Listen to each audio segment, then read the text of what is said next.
오늘은 6월 1일부터 6월 7일까지 하나님께서 저에게 무엇을 말씀하셨는지 제 묵상 노트에 있는 묵상을 가지고 여러분과 함께 나누려고 합니다. 지금 저는 사무엘 상을 묵상하고 있고 사무엘 상에 있는 말씀 나누도록 하겠습니다. 6월 1일 수요일. 아침 식사를 어떤 음식으로 어떻게 먹는 것이 건강한 것일까? 이것에 대한 질문을 자주 하게 된다. 주부가 된 이후로 가족의 건강을 책임져야 한다는 생각을 해서 그런 것 같다. 아내인 나의 역할은 식의, 즉 음식을 관리하는 전문 영양사라는 점에서 큰 의미가 있다. 오늘 아침 나의 침묵 기도 시간에 의식의 흐름을 따라가 보니 아침 식사로 먹은 구운 달걀과 시리얼과 구운 김이 의식을 스쳐갔고, 그때 하나님께서 내게 주신 깨달음은 건강한 아침 식사는 주님과 함께 여는 아침 시간이라는 것이었다. 너무 당연했지만 실상 잊고 지내거나 실천하지 못하거나 아침에 한 일을 하고 난 후에 미루는 나의 모습을 반추해 보았다. 거창한 식탁이 아니라 그저 빵 한 조각과 포도주, 즉 성찬의 빵과 포도주만으로도 우리는 건강한 아침 식사를 할 수 있다는 믿음이 생겼다. 그 음식과 시간에 주님이 함께 하시는 온전한 의미의 아침 식사라면 말이다. 동시에 잠도 마찬가지임을 깨달았다. 숙면을 취하기 위한 좋은 수면 요건을 갖추려면 생각할 것이 너무 많다. 나에게 가장 잘 맞는 침대 사이즈, 매트리스의 폭신함의 정도, 조도, 취침 전의 카페인, 하루의 스트레스, 실내의 적정 온도 등 다양한 것을 고려해서 나에게 맞는 최상의 컨디션을 찾는 것이다. 그렇지만 이런 완벽한 조건을 갖추는 것은 거의 불가능한 것 같다. 하지만 그 사랑하시는 자에게 잠을 주시는 도다 라는 하나님의 말씀 그 자체만으로도 우리는 숙면의 조건을 이미 갖추게 되는 것 같다. 오늘 이 아침 이 말씀으로 찾아오신 하나님을 찬양한다. 사무엘상 15장 16절에서 35절 말씀. 우리에게 찾아오는 유혹 중에 하나는 하나님의 말씀을 100% 온전히 순종하는 것에서 살짝 부족한 99%의 순종인 것 같다. 사울이 아말렉과의 전쟁에서 모두 멸하라는 하나님의 말씀을 100% 온전히가 아니라 99% 순종했기 때문이다. 아말렉과의 싸움에서 얻은 전리품 중 좋은 것을 취해 하나님께 드리자는 백성들의 말을 따라 양과 소의 일부를 취하게 되었고, 이는 곧 하나님께서 사울을 세우신 것을 후회하게 만드는 또 하나의 계기가 되어버렸다. 99% 혹은 90% 이상은 왠지 100%인 것 같지만 하나님의 시선에서는 전혀 그렇지 않음을 깨닫는다. 누구든 이 세상에서 100% 확신한다고 자신있게 말할 수 있는 제품 혹은 100% 보증할 수 있는 사람은 전혀 없는 것 같다. 우리가 사용하는 손 세정제의 대부분, 아니 모두는 99% 세균을 죽인다고 써 있다. 왜냐하면 완전 박멸이라는 장담을 할 수 없기 때문이다. 온전한 순종을 재다짐해 보게 된다. 무엇에든 흠이 없고 깨끗하고 순수한, 그리고 하나님의 말씀이란 확신이 들면 그대로 순종하는 믿음을 가져야 한다. 하나님께서 유튜브 사역에 대한 말씀을 주셨을 때 믿음으로 순종했다. 이것이 온전한 순종이 될 수 있도록 성실하게 일을 감당하자. 루디아의 집 사역자로 부르신 사명에 온전히 순종하며 다른 길 바라보지 말자. 오직 이 사역의 방향성 아래에서 길을 내자. 6월 2일 사무엘상 16장 1에서 23절. 사무엘이 이새의 아들을 하나하나 살피며 하나님의 기름 부으실 왕을 찾을 때 하나님과 세뮤엘이 계속 주고받으며 대화를 나누는 장면을 보게 되었다. 마치 실존하는 두 인물이 대화하듯 서술했지만 이것은 분명 영의 대화일 것이다. 그 자리에 함께 있는 이새나 그 아들들은 듣지 못하는 오직 하나님과 사무엘의 대화 말이다. 하나님은 우리에게 말씀하시는 분이시지만 그분의 음성은 사람의 귀로 인식할 수 있는 물리적인 소리로 가늠할 수 없는 영의 소리임을 기억해야 한다. 물론 우리 귀에 들리는 음성으로 말씀하실 때도 있다고 믿지만 하나님의 영이 나의 영에게 말씀하시고 우리는 그렇게 영으로 대화할 수 있는 관계가 된다. 나도 이런 영적 친밀함을 가진 하나님의 사람이고 싶고 그렇게 되길 지금 이 순간에도 기도한다. 더 많이, 더 자주 하나님의 음성 듣기를 간절히 원합니다. 주님 사랑합니다.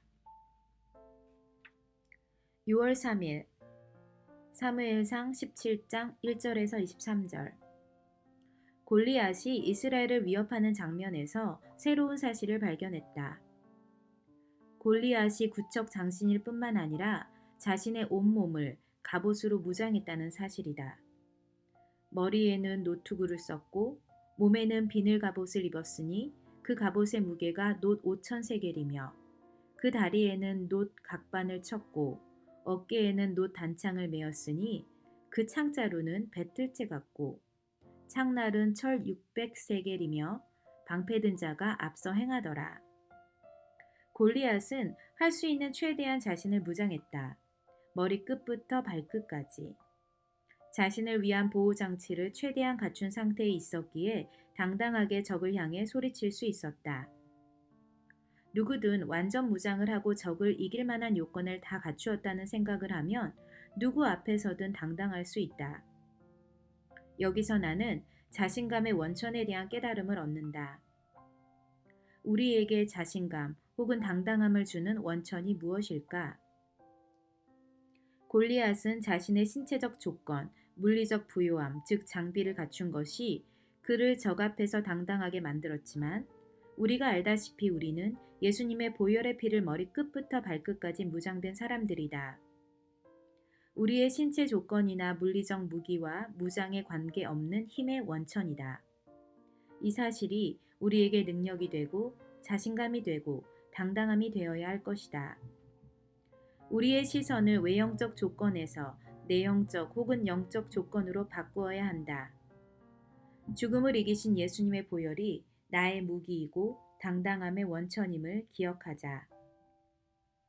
6월 4일 사무엘상 17장 24절에서 40절 하나님을 모욕하는 골리앗 앞에서 다윗이 당당하게 설 수 있었던 것은 그의 순수한 믿음과 경험 때문이다.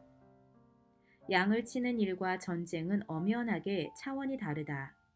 하지만 이런 시선은 결국 어른들의 시선, 즉 세상에 물든 시선일 뿐이다. 우리가 만약 어린아이처럼 순수하다면 양치기와 전쟁의 차이를 느끼지 못할 수도 있다. 다윗은 세상을 배우는 시간보다 양을 치며 하나님을 경험하는 시간이 더 많았을 것이고 그것이 그의 순수함을 지켜주어 결국 그것이 그의 무기가 될 수 있었던 것 같다. 우리 모두에게 이런 시간이 필요한 것 같다. 너무 빨리 어른이 되고 세상을 배우기 전에 순수하게 하나님을 경험할 수 있는 시간 말이다. 다윗이 양을 치는 시간은 그에게 있어 하나님을 경험할 수 있는 순수한 시간이었을 것이다. 아이들에게 이런 순수함을 간직하며 하나님을 느끼는 시간이 충분했으면 좋겠다.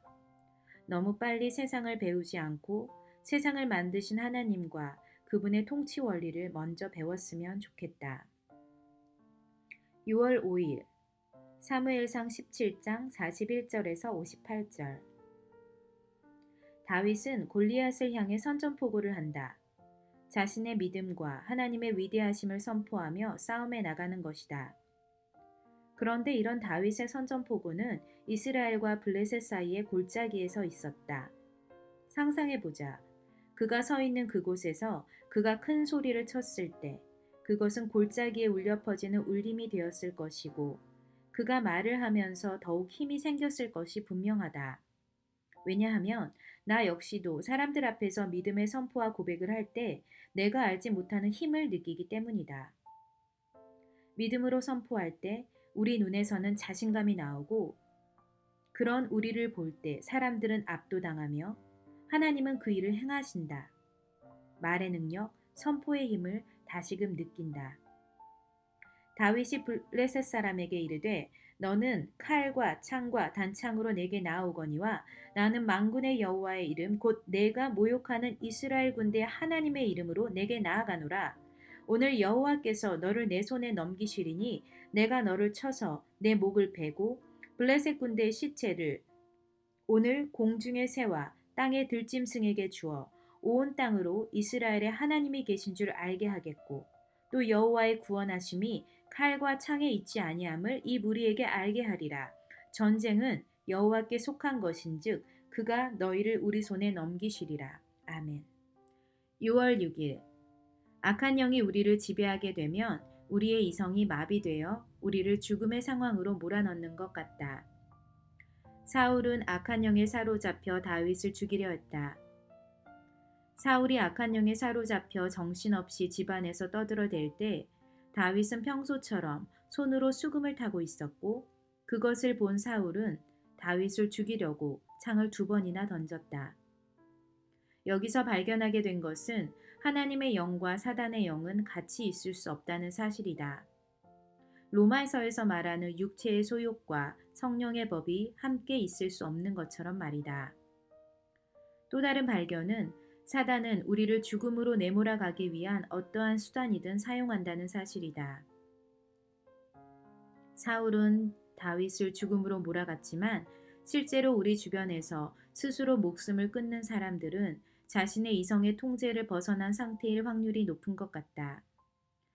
불의의 사고가 아니고서야 스스로가 자신의 생명을 끊어내는 것은 쉽지 않은 일이기에 어쩌면 우리가 모르는 사이에 사단은 우리의 영과 정신에 깊이 속삭이고 있는지 모르겠다. 그러므로 우리의 생각과 마음을 하나님의 영으로 채우기 위한 시간을 더욱 할애하고 더 노력해야 하는 것 같다. 6월 7일 사울은 다윗을 사위로 맞아들이기 위한 계략을 세운다. 아니 엄밀히 말하면 사위로 맞아들이기 위해서가 아니라 그것을 빌미로 블레셋의 손에 다윗을 죽이려는 의도가 있었다.